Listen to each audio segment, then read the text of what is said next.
नमस्कार दोस्तों, मेरा नाम है वरद विजय चव्हाण और मैं आप सभी का मेरे YouTube चैनल में स्वागत कर रहा हूं। दोस्तों, आज बॉलीवुड की तरफ से रिलीज हुई है दो मूवीज, एक यानी कि आजाद और दूसरी यानी कि इमरजेंसी। आजाद का रिव्यू हम कर चुके हैं। अगर आपने वो वीडियो नहीं देखा होगा तो उसकी लिंक आपको डिस्क्रिप्शन और कमेंट बॉक्स में मिल जाएगी। अब बात करते हैं इमरजेंसी की। हालांकि बॉक्स ऑफिस की जो आज की दशा है, ऐसे लग रहा है दोनों ही फिल्मों पर इमरजेंसी लगी है। एनीवेज, सो इमरजेंसी का जब ट्रेलर या टीजर आया था तब मैं सोच रहा था कि हमारी कंगना दीदी जो है वो प्रचार करती है किसी और पार्टी का, प्रमोट करती है किसी और पार्टी को, और अचानक से इंदिरा गांधी जी के ऊपर बायोपिक वो खुद बना रही है। तो मेरे को लगा था ये पक्का कैरेक्टर असैसिनेशन होने वाला है। लेकिन लेकिन आई वॉज टोटली रॉन्ग, क्योंकि फर्स्ट फ्रेम से लेके इस मूवी के एंड तक, start to end, Indira Gandhi ji के कैरेक्टर को काफी अच्छी तरीके से पोर्ट्रे किया गया है। काफी अच्छी तरीके से उनके हर एक चीजों को हमारे सामने प्रेजेंट किया गया है। इमरजेंसी, आई नो मैं तभी, मेरा जन्म भी नहीं हुआ था, लेकिन मेरे दादा दादी जी कहा करते थे कि one of the black days of Indian history उसे हम कह सकते हैं।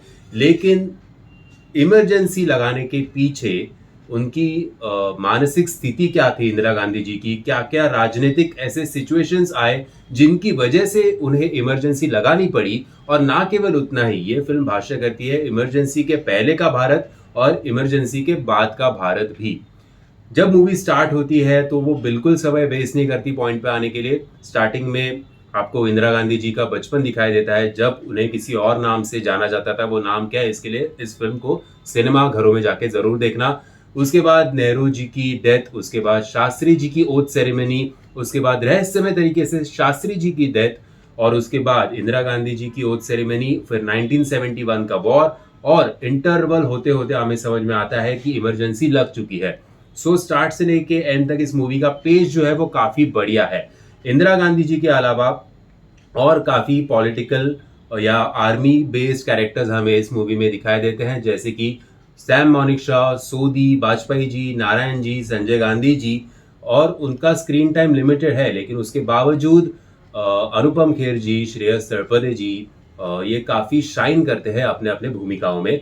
और मिलिंद सोमन जो दिखते हैं इस सैम मानेकशॉ के किरदार में, मतलब विकी कौशल तो एक्टिंग वाइज और सब बेस्ट ही था, लेकिन फिजिकल प्रेजेंस जो है मिलिंद सोमन का, भले वो लिमिटेड स्क्रीन टाइम के लिए क्यों ना हो, लेकिन उसे देखने में मजा आता है।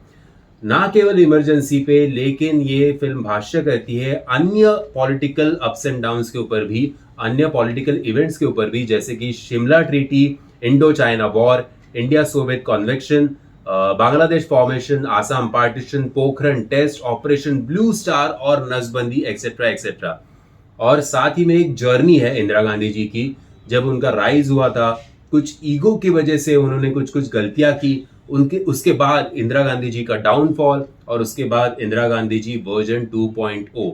ये सारी चीजें काफी अच्छी तरीके से इस फिल्म में हमें दिखाई देती है। एक अच्छा रोलर कोस्टर राइड हमें इस मूवी में दिखाई देता है। और खास करके hats off to obviously Kangana दीदी, क्योंकि जिस प्रकार से उन्होंने ये कैरेक्टर पोर्ट्रे किया है, उनके बॉडी लैंग्वेज से लेके उनके बात करने के तरीके तक। हालांकि जब मैंने टीजर और ट्रेलर देखा था तो उनके बात करने का तरीका मुझे थोड़ा अजीबोगरीब लग रहा था, लेकिन उसके ऊपर भी कुछ कुछ उनके बात करने के तरीका का भी मजाक उड़ाया गया है इस मूवी में, इसलिए शायद वो होगा। लेकिन ओवरऑल उनका बॉडी लैंग्वेज, जिस प्रकार से वो चश्मे से देखती है, तो ऐसा लगता है कि पॉइंट ब्लैंक में उड़ा देगी। तो वो ओवरऑल काफी अच्छी तरीके से उन्होंने इंदिरा गांधी जी का कैरेक्टर पोर्ट्रे किया।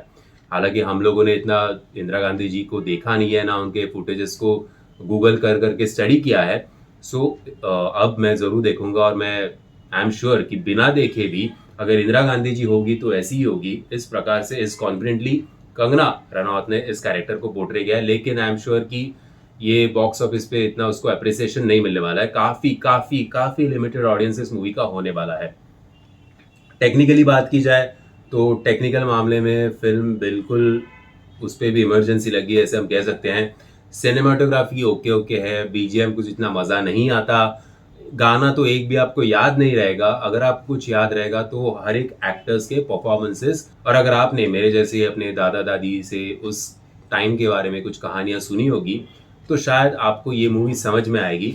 नहीं तो आप इस मूवी को इतना एंजॉय नहीं कर सकोगे, ना ही उस जर्नी को एंजॉय कर सकोगे।